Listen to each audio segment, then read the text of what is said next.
Bismillahirrahmanirrahim. Assalamualaikum warahmatullahi taala wabarakatuh. Al-Fatihah. A'udzu minasyaitonir rajim. Bismillahirrahmanirrahim. Alhamdulillahirabbil alamin. Arrahmanir rahim. Maliki yaumiddin. Iyyaka na'budu wa iyyaka nasta'in. اهدنا الصراط المستقيم صراط الذين أنعمت عليهم غير المغضوب عليهم ولا الضالين آمين. بسم الله الرحمن الرحيم.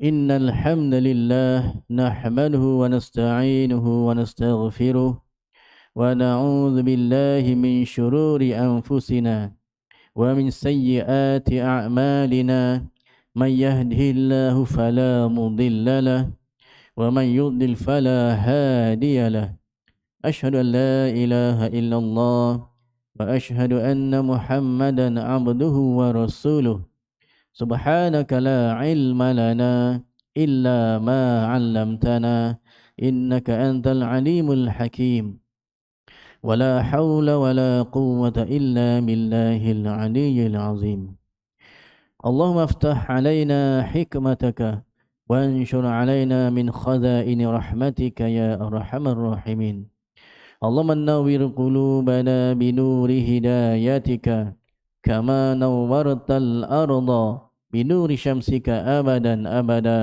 برحمتك يا أرحم الراحمين آمين آمين يا رب العالمين اللهم صل على محمد وعلى آل محمد اللهم صل على محمد وعلى آل محمد اللهم صل على محمد وعلى آل محمد. Yang dimuliakan barisan tuan-tuan imam, tuan-tuan bilal, tuan-tuan siap, tuan-tuan sedang hadirin hadirat, muslimin muslimat yang dirahmati Allah Subhanahu wa taala.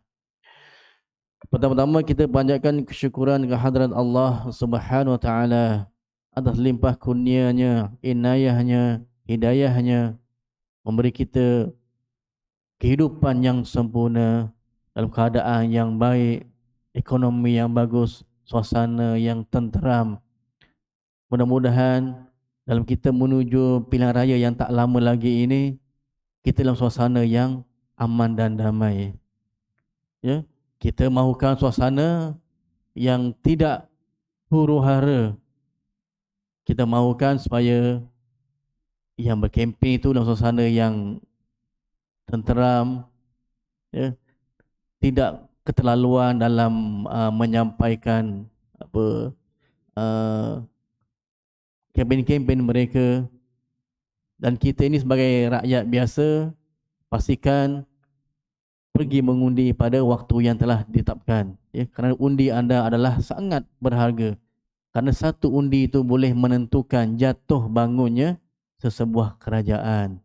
Ya. Tadi pun saya masa pagi-pagi tadi sarapan di Lontong Omboh pun ada satu parti yang datang memberikan risalah dan memperkenalkan diri. Pada saya tak ada masalah. Ya, itu satu proses pemimpin bermesra dengan rakyat, terutama lagi dalam kita nak menghadapi pilihan raya. Apapun sebenarnya, berdiri di atas kekuatan diri sendiri itu lebih utama berbanding berdirinya kita atas kelemahan orang lain.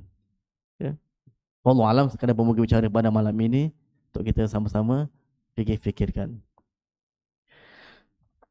Baik. Kita masih lagi membicarakan tentang Al-Masihud Dajjal. Hari ini kita masuk dalam satu tajuk, iaitu jawapan terhadap orang yang mengingkari munculnya Dajjal. Telah disebut sebelum ini beberapa buah hadis yang menunjukkan kemutawatiran berita akan munculnya Dajjal di akhir zaman. Bila sebut mutawatir, kita ingat kembali bahawa mutawatir itu adalah satu sistem di mana hadis-hadis itu secara dasarnya tidak memungkinkan sahabat-sahabat melakukan penipuan, sebab rantaian-rantaian hadis yang banyak dengan matan yang sama ataupun matan yang berbeza dengan maksud yang sama. Sedangkan satu hadis saja yang sahih sudah boleh menentukan kita untuk mengambil hukum, apatah lagi jika banyak hadis yang merupakan matan yang sama ataupun maksud yang sama, walaupun matannya mungkin sedikit berbeza. Maka sudah pasti dengan hadis yang banyak yang sampai diiktiraf sebagai hadis mutawatir, maka sudah tentu ia adalah perkara yang benar, yang tidak dinafikan kesahihannya. Baik. Namun cuma yang mungkin berlaku perdebatan di kalangan ulama ialah bila mana yang namanya Dajjal itu, adakah ia berbentuk individu seseorang ataupun sesuatu organisasi dan gerakan. Mengikut Syekh Muhammad Abduh berpendapat bahawa Dajjal itu hanya satu lambang yang tidak wujudnya manusia. Mengikut Syekh Abu Ubayyah pula berpendapat bahawa Dajjal hanyalah sekadar petanda yang menunjukkan kebatilan, bukan wujudnya manusia ataupun anak Adam. Maknanya di sini ada perdebatan tentang Dajjal itu sendiri. Adakah dia manusia? Seorang manusia, seorang anak Adam, seorang lelaki, seorang yang bernyawa, seorang individu, ataupun dia hanya gerakan, satuan, organisasi yang sifatnya macam Dajjal. Maka kebanyakan ulama mengatakan Dajjal itu adalah satu individu, satu manusia, satu makhluk yang bernyawa. Sedangkan Syekh Muhammad Abduh dan juga Syekh Abu Ubayyah, mereka tidak mengatakan demikian. Mereka lebih percaya ia adalah gerakan. Pendapat ini merupakan penakwilan yang menyimpang dari zahir hadis. Baiklah, anda perhatikan perkataan Abu Ubayyah dalam ta'liqnya terhadap hadis-hadis Dajjal. Beliau mengatakan, kenapa dia tidak percaya tentang Dajjal itu adalah seorang individu? Sebab dia mengatakan terdapat perbezaan di mana tempat munculnya Dajjal. Ada juga munculnya perbezaan waktu munculnya. Kemudian perbahasan tentang Ibnu Sayyad. Kalau tuan-tuan masih ingat yang kita cerita, ingat lagi tak tentang Ibnu Sayyad? Seorang individu di kalangan orang Yahudi, yang hidup zaman Rasulullah, yang mana Ibnu Sayyad ini sahabat-sahabat mengatakan dia adalah Dajjal. Tapi Nabi tak boleh jawab. Nabi tak kata ya, tidak kata tidak. Nabi membiarkan. Bahkan Nabi sendiri menyiasat siapa itu Ibnu Sayyad. Satu individu keturunan Yahudi yang luar biasa. Sebab kalau kita lihat kembali sejarahnya, dia seorang kanak-kanak yang lahirnya setelah 12 bulan dalam kandungan. Lahirnya matanya memang buta sebelah. Lahirnya sudah pun berkhatan. Lahirnya seperti sudah anak-anak yang dewasa. Dikatakan tangisannya seperti anak-anak yang sudah 1 bulan umurnya. Sedangkan dia baru saja lahir. Saya tak boleh bezalah bayi lahir suaranya dengan bayi yang sudah sebulan, macam mana bezanya. Kalau ada yang ada anak kecil bolehlah. Ya beza kan. Oh ni baru 1 hari. Kalau lain macam, oh ni dah sebulan agaknya. Kalau dah ada anak kecil dia boleh bezalah. Tapi itulah Ibnu Sayyad. Dan ketika mana dia berumur 15 tahun. Ini kita dah cerita dulu saya ulang kembali. Ketika berumur 15 tahun tuan-tuan, dia boleh berbicara dengan Rasulullah sallallahu alaihi wasallam. Ketika mana Nabi berjumpa beliau bermain-main dengan kawannya di satu tebing. Dia masih anak-anak, sekitar 15 tahun. Tapi dia boleh berbicara dengan Rasulullah, boleh berdebat dengan Rasulullah. Sehingga dia boleh tanya pada Rasulullah, kenalkah aku siapa ini? Berani dia. Ya, dia berani bertanya begitu. Dan banyaklah perbincangannya. Dan satu ketika Nabi menyiasat lagi, seperti CSI pula jadinya. CSI Miami ke CSI New York, saya tak tahulah. Ya. Jadi kalau tuan-tuan tengok dulu tu cerita apa CSI. Dengan kerana satu bulu je boleh dapat jawapan. Dengan satu rambut saja boleh dapat jawapan. Nabi menyiasat kali kedua ketika mana Ibnu Sayyad berada dalam ladang kurma. Sedang membaca sesuatu, sama ada mantra ataupun bacaan-bacaan tertentu. Nabi menyelinap, menyorok. Cuma tak sempat nak mendengar apa yang dibaca. Sebab apa? Sebab ibunya telah memberitahu bahawa Nabi Muhammad ada di sebelah sana, sedang mengintai. Begitulah kehidupan seorang yang bernama Ibnu Sayyad. Itu juga menjadi perdebatan. Adakah benar ia seorang yang dikatakan Dajjal ataupun tidak? Baik. Dan angkara murka yang menguasai, menyebarkan kemudaratan yang sangat cepat serta fitnahnya yang mengganas dan bermerajalela. Ini tadi ya, dia yang tak percaya Ibnu tentang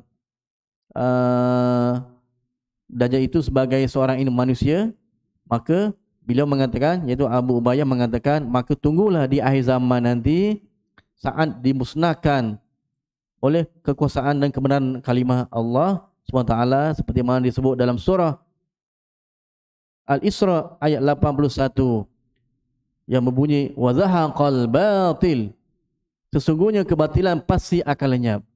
Maknanya satu gerakan yang nama Dajjal itu satu hari nanti akan lenyap. Itu memang dia percaya. Sebab kita percaya tentang turunnya Nabi Isa, kita percaya tentang munculnya Imam Al-Mahdi. Cuma yang dia percaykan adalah Dajjal itu sendiri berbentuk manusia atau satu gerakan yang sifatnya seperti Dajjal.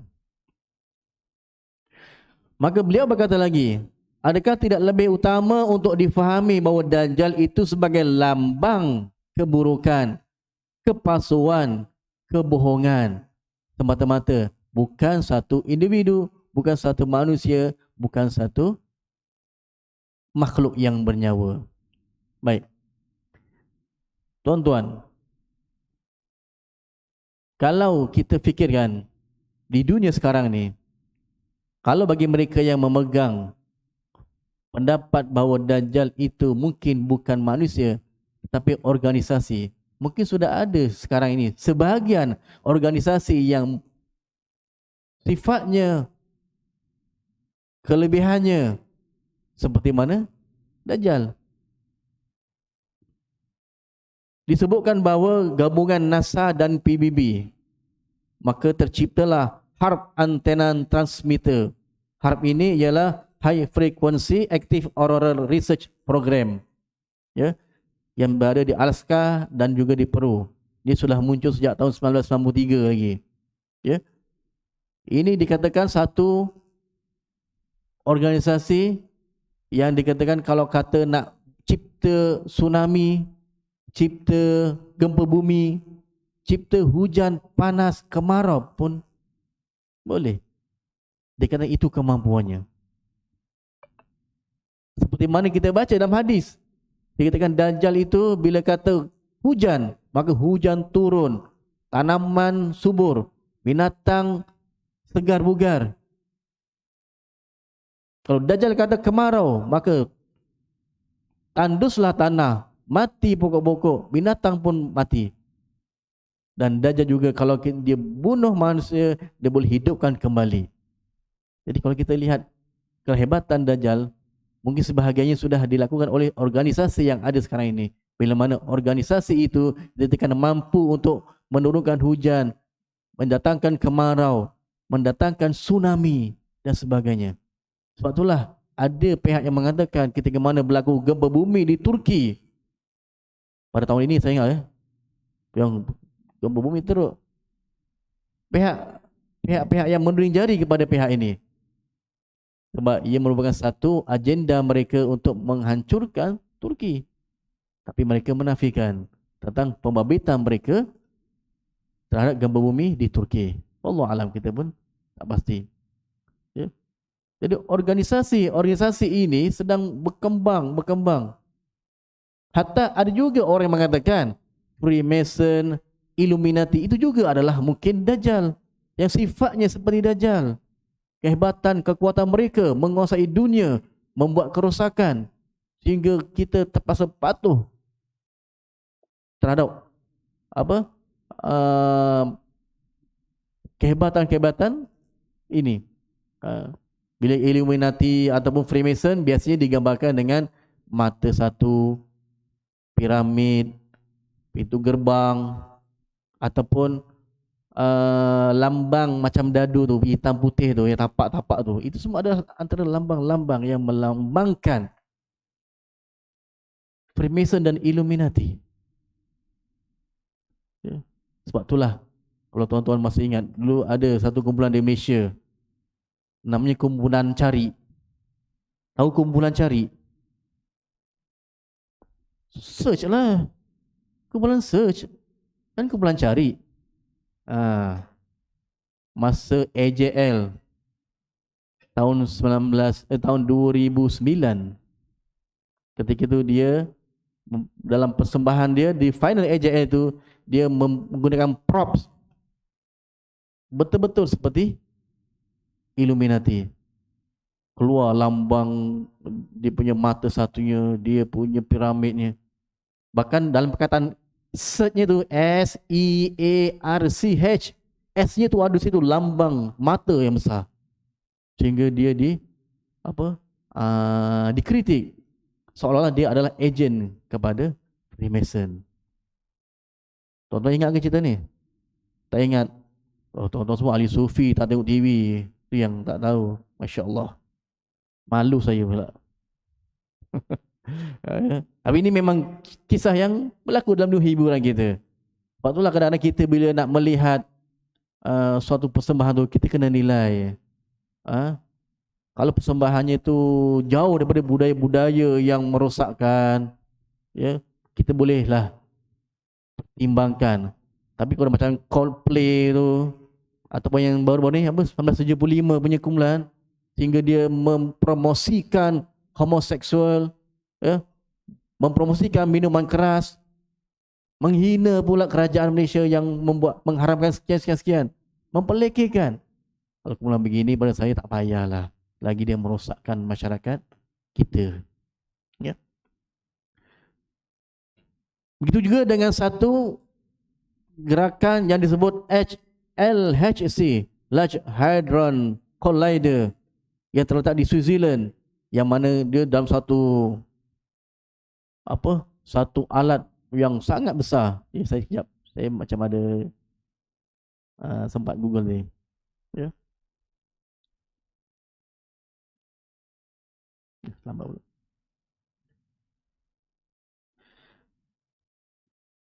Baik. Dia satu terowong yang sangat besar yang sedang mengorek bumi dengan ukur lilit besarnya ia 27 km. Kalau ukur lilit tu maksudnya tengah ke tepi ke atau sepanjang, atau saya pun tak pasti, dah lupa matematik. Dia kata ukur lilitnya 27 km, sedang menebuk, menggali sedalam-dalam yang hingga ke dasar bumi yang paling dalam. Sudah pasti dia ada pencarian yang kita tak tahu. Begitu juga satu lagi yang dinamakan 3 dimensi berasaskan hologram. Apa hologram? Kalau ikut dalam kamus, hologram ialah 3 dimensi yang terhasil daripada perakaman gelombang cahaya yang diserakkan hasil pemancaran bersumberkan laser atas objek sasaran. Seperti mana juga sebuah rakaman suara itu menyimpan getaran dan gelombang bunyi yang dihasilkan objek untuk dimainkan kemudian. Susah, tak faham saya baca ini. Ya. Ceritanya ialah 3 dimensi berasaskan hologram ini, kehebatannya dia memancarkan ke kaki langit sehingga kita menampakkan seolah-olah ada nampak malaikat lah di kaki langit, nampak apa Yesus sedang berada di langit, mungkin nampak Santa Claus sedang terbang bersama rusa dia, kan kalau Merry Christmas kan dia terbang dengan dia punya rusa tu, dengan gambaran yang jelas dan mungkin dengan suara yang jelas. Mereka boleh buat begitu. Sebab tu, ya, ada yang mengatakan, adakah UFO yang kita nampak di langit itu benar-benar UFO? Atau itu sebenarnya cubaan gambaran yang mereka pancarkan untuk kita lihat seolah-olah itu adalah satu gambaran yang sebenar. Ya, tapi inilah antara sebagian kehebatan mereka. Ya. Tapi saya pernah satu ketika saya pernah lihat ketika saya sekolah rendah lagi. Saya nampak satu cahaya kilat di atas, masuk kapal terbang lalu biasa je. Yang kilat tu dia di situ je. Saya duduk perhati, kemudian dia dengan laju. Kapal terbang pun slow, dia boleh laju begitu. Saya pernah nampak, masa saya dah jam 4 tahun 1985, ya. 1985 saya ketika dah jam 4. Saya ingat lagi. Sekarang saya fikir, apakah benda yang saya nampak tu yang begitu laju dan kilat di atas? Bila saya baca kes ni, adakah ia benar-benar disebut UFO ataupun ia sebagai satu cubaan gambaran yang dibuat oleh pihak-pihak tertentu? Ya. Mungkin inilah sebahagian yang dikatakan kalau ia organisasi itu adalah Dajjal, mungkin inilah sebahagiannya.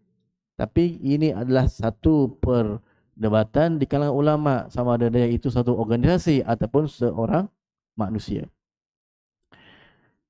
Baik, pendapat ini tertolak.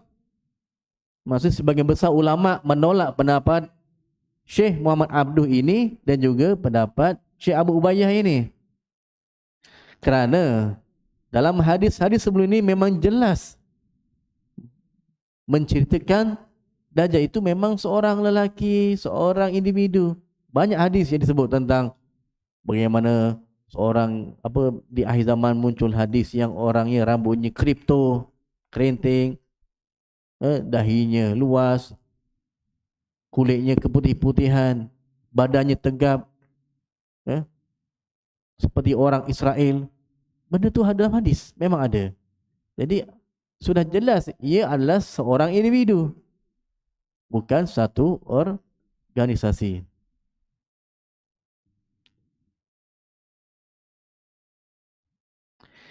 Begitu juga dengan jelas bila Nabi mengatakan bahawa akan munculnya Dajjal itu dari kota Asbahan di daerah Khurasan. Dan hadis tersebut ada beberapa hadis yang menceritakan benda yang sama dan tidak ada bantahan di kalangan ulama. Maka sudah pasti dia adalah satu individu yang keluar daripada daripada Asbahan. Disebutkan Dajjal keluar daripada kota Asbahan, daripada daerah Khurasan. Sekarang kalau kita tengok peta, di mana Asbahan?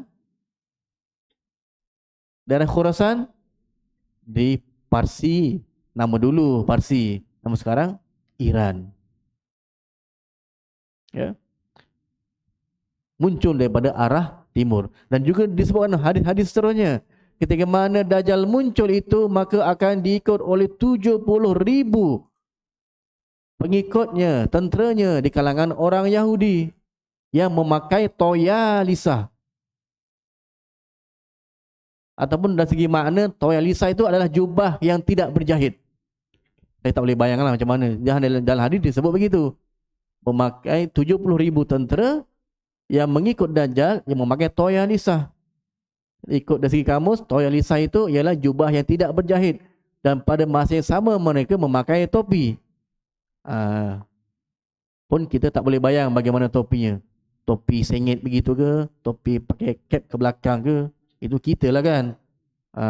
Kalau rappers topinya sebelah tepi ke sebelah belakang, kita tak tahulah, macam-macam. Ya. Ini hadis disebutkan yang keluar daripada arah timur, iaitu Asbahan. Dan trek mereka tu semakin mudah untuk menuju ke Mekah dan Madinah, tuan-tuan. Sebab apa? Sebab kita dah lihat sekarang betapa banyaknya negara Arab yang hancur. Iraq dah hancur, Syria dah pecah-kacir, Mesir pun dah kelang kabut, Turki pun dah nak diganggu. Tapi Turki jauh sikit lah. Turki berada di Eropah. Satu-satunya negara Islam yang berada di Eropah ialah Turki. Ini jauh. Itu sebablah antara punca dikatakan kenapa jatuhnya kerajaan Turki Osmaniyah bila mana Turki terlalu jauh daripada jajahannya. Kalau zaman Nabi, yang menjadi tempat pemerintahan adalah di Madinah.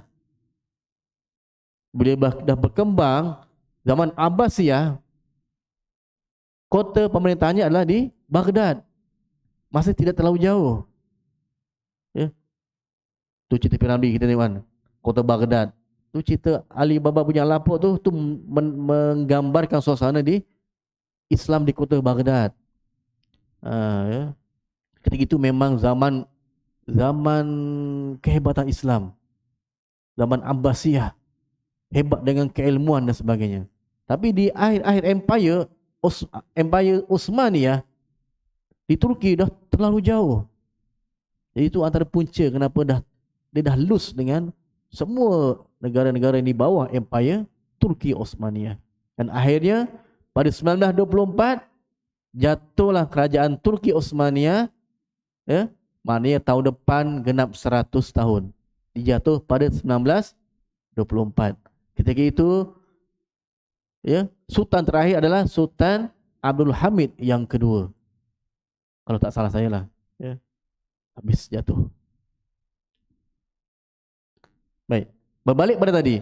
Bila mana banyak negara-negara Arab dah pun dihancurkan, seolah-olah nak memberi laluan yang mudah untuk Dajjal terus sampai ke Mekah dan Madinah. Walaupun hadis menerangkan bahawa Dajjal tidak boleh masuk ke Mekah dan Madinah. Tetapi jalannya tu dah diberi, sudah disediakan. Seolah begitulah. Macam kita terbas semak kan. Tebas kan nampak dah ada laluan. Semakin mudah laluannya. Ya. Mungkin ini mungkin satu perancangan barat yang secara halus sebenarnya memberi laluan tanpa kita sedar sebenarnya. Baik, ini yang mereka tunggu. Mereka menunggu Al-Masihud Dajjal sebagai pemimpin di akhir zaman bagi orang-orang Yahudi. Kita menunggu Isa Al-Masih, namanya Al-Masih juga. Tapi Isa Al-Masih penyelamat yang akan menentang Dajjal di akhir zaman. Islam dengan Kristian mempercayai individu yang sama, tetapi dalam konsep yang berbeza. Orang Kristian pun, orang Nasrani, dia menunggu Yesus di akhir zaman sebagai penyelamat. Tapi mereka mempercayai Yesus turun sebagai Tuhan. Kita percaya Isa turun sebagai Nabi. Nabi Isa itu sebagai seorang Nabi, bukan satu yang namanya Tuhan, yang menyelamatkan dunia, yang membenarkan ajaran Nabi Muhammad sallallahu alaihi wasallam. Walaupun dia seorang rasul, Nabi Isa itu seorang rasul, Nabi Isa ada kitab, Nabi Isa ada syariat. Tapi ketika mana turun di akhir zaman, Nabi Isa membenarkan syariat Nabi Muhammad sallallahu alaihi wasallam. Sebab tu bila orang Kristen claim, tengok Yesus pun turun di akhir zaman sebagai penyelamat kita. Sama seperti Islam. Ya, Islam memang percaya ini dia sama. Tapi kita percaya Isa turun tu bukan sebagai Tuhan, tapi dia sebagai Nabi yang menerima dan membenarkan syariat Nabi Muhammad sallallahu alaihi wasallam. Tidak lebih pada itu. Jadi fahaman yang berbeza. Individu yang sama, tetapi fahaman yang berbeza. Lain dengan orang Yahudi, mereka memang menunggu Al-Masihud Dajjal, ya. Baik. Lebih-lebih lagi Abu Ubayyah sendiri tidak seragam dalam percakapannya, ya. Tadi kan Abu Ubayyah dan Syekh Muhammad Abduh, dia tidak percaya tentang Dajjal itu seorang manusia. Tapi sebenarnya dia ni, Abu Ubayyah ni, dia cakap tidak konsisten. Satu ketika dia cakap Dajjal ni manusia, satu ketika dia cakap Dajjal ni satu gerakan. Jadi tak konsisten dia. Sebab itulah pendapat dia dipertikai. Seperti mana dalam satu hadis, ya, tentang Dajjal dalam kitab An-Nihaya fil Fitan wal Malahim karya Ibnu Katsir. Ya, maknanya Abu Ubayyah ni dia membuat komentar terhadap kitab dan yang ditulis oleh Ibnu Katsir. Dia berkata apa? Tentang satu hadis yang berbunyi, innahu maktubun baina ainaihi kafirun yaqra'uhu man kariha amaluhu aw yaqra'uhu kullu mu'minin. Wa qala ta'allamu annahu la yara ahadun minkum rabbahu hatta yamut. Di antara kedua matanya terdapat tulisan kafir yang dibaca oleh setiap orang yang membenci perbuatannya. Ya, ada satu hadis mengatakan orang mukmin akan dapat membaca kafir di dahi Dajjal. Tapi ada dua pendapat. Satu perkataan kafirun, satu lagi perkataan kafarah. Kafarah. Dua-dua hadis ada. Dia sama ada perkataan kafirun ataupun kafarah di tengah-tengah dahi Dajjal. Siapa yang boleh baca? Orang-orang yang mukmin boleh membacanya. Bahkan disebut dalam hadis bahawa walaupun orang itu orang yang tidak pandai, kita kata kalau Piramli itu buta huruf, buta kayu, tak boleh baca, tak tahu tulis, tapi dia orang yang beriman, maka dia tetap boleh membacanya, sebab yang membaca itu adalah iman dia, bukan kerana kepandaian dia membaca. Dan satu sudut yang lain pula, bagi orang-orang yang kafir, walaupun dia orang yang intelek, orang yang bijak, orang yang pandai, dia tetap tak boleh melihat tanda kafir atau kafarah itu pada Dajjal, sebab kekafiran mereka, walaupun mereka orang yang bijak pandai. Maknanya yang membaca, yang menampakkan kafir atau kafarah itu adalah iman, bukan ilmu kepandaian kita. Ya? Baik, kita balik pada hadis tadi ini. Di antara kedua matanya terdapat tulisan kafir yang dapat dibaca, yang membenci perbuatannya oleh setiap orang yang beriman. Sambil beliau berkata, kamu semua tahu bahawa tak seorang pun daripada kalian yang dapat melihat Rabbnya sehingga ia meninggal. Dalam memberi ulasan hadis ini, Abu Ubayyah berkata, ini menunjukkan kebohongan Dajjal yang mengaku sebagai Tuhan. Mudah-mudahan Allah menghancurkan dia dan menimpa kemarahan dan laknat Allah Ta'ala. Jadi di bawah ni diberikan ulasan. Tadi Abu Ubayyah tak percaya tentang Dajjal itu seorang manusia. Tapi dalam hadis ni pula dia percaya tentang Dajjal itu yang mengaku Tuhan. Yang mudah-mudahan Allah beri dia laknat. Ditimpa laknat dan kemarahan sebab dah mengaku sebagai Tuhan.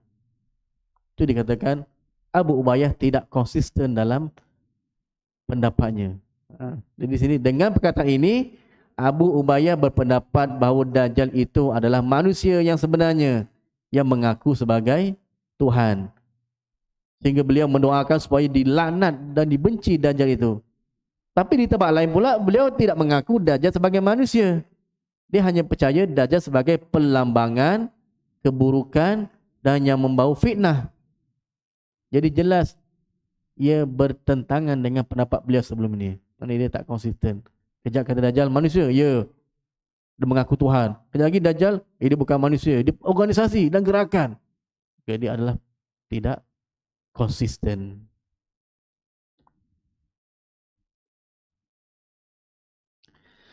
Baik, dalam perbahasan yang akan datang akan dibicarakan keluar biasaan Dajjal, perintah berta'awuz, mohon perlindungan. Ta'awuz ni kalau kita selalu isti'azah.